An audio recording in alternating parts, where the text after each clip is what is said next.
आज चाहिँ हाम्रो घरमा पाहुना हुनुहुन्थ्यो अनि पाहुनाहरूलाई दिँदा गरेर हामी खाना खाँदा चाहिँ धेरै बेर भइसकेको थियो अनि यहाँ चाहिँ भाउजूहरू दुईजना अनि मेरो दिदी खाना खाँदै हुनुहुन्छ भाउजूहरू दुईजना चाहिँ एकै ठाउँ खानुहुन्छ म पनि एकै ठाउँ खान्थेँ खाना चाहिँ तर म भेज हो भाउजूहरू मासु खानुहुन्छ त्यही भएर भाउजूहरू चाहिँ हाँस्दै मस्किँदै खाँदै हुनुहुँदो रहेछ दिदी चाहिँ अलिक हामीभन्दा धेरै सिनियर हो नि त अनि दिदीले चाहिँ हामीसँग अलिक खानुहुन्न अनि दिदीलाई चाहिँ पट्टि र थालमा अलिकति अब एक्सपेक्ट गरेर दिनुहुन्छ नि त भाउजूहरूले अनि तिनजना हाँस्दै हाँस्दै खाना खाँदै हुनुहुँदो रहेछ अनि हाम्रो घरमा चाहिँ लास्टमा परेको मासु हो क्या अलिकति बढी नै हड्दी छ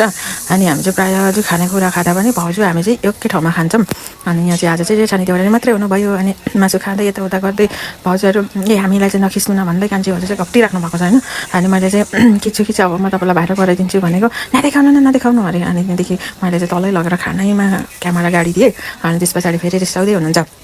अनि मैले धेरै नरिसाउनु म अन्डा निकालिदिन्छु भनेको भो पर्दैन किन निकाल्नु पऱ्यो अनुहार चाहिँ भन्दै हुनुहुन्छ अनि म फेरि कहाँ छोड्छु र नि अनि तलै लगेर क्यामेरामै अनुहार गाडी दिएँ अनि त्यस पछाडि फेरि त हाम्रो साइड हजुर चाहिँ अलि लजाउनुहुन्न क्या देखाउनु मलाई चाहिँ देखाउनु भन्दै हुनुहुन्छ अनि कान्छी हजुर र दिदी चाहिँ हाँस्दै हुनुहुन्छ अनि कान्छी हजुर चाहिँ हड्डी पर्यो भन्दै हुनुहुन्छ अनि अब पाहुनाहरूलाई बिदासिदा गर्दाखेरि अलिकति ढिलो त भइहाल्यो अनि तिनजना आरामले भात खाँदै गफ गर्दै पहिलाको कुरा हुन्छ नि त अब गाउँमा के कुराहरू गर्दै मजाले आरामले खाना खाँदै हुनुहुन्छ अनि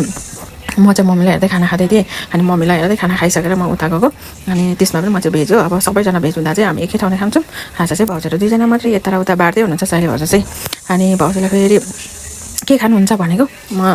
कान्छी भाउजू चाहिँ के नखाने अरे साइली भाउजू चाहिँ अलिकति खाना खाने अरे अनि साइली भाउजूले चाहिँ दाल पनि खाने भन्नुभयो होइन अनि त्यस पछाडि दाल पनि मैले भाउजूलाई लगेर दिएँ अनि हाम्रोमा चाहिँ दाल पनि थोरै रहेछ सकिनु आँटेको अनि दाल लगेर दिएँ अनि हाम्रो मम्मी चाहिँ त सुतिराख्नु भएको छ अघि मम्मीलाई चाहिँ खानासाना खुवाएर मालिस गरेर सुताएको मम्मी चाहिँ आनन्दले अब सुत्नलाई रेडी हुँदै हुनुहुन्छ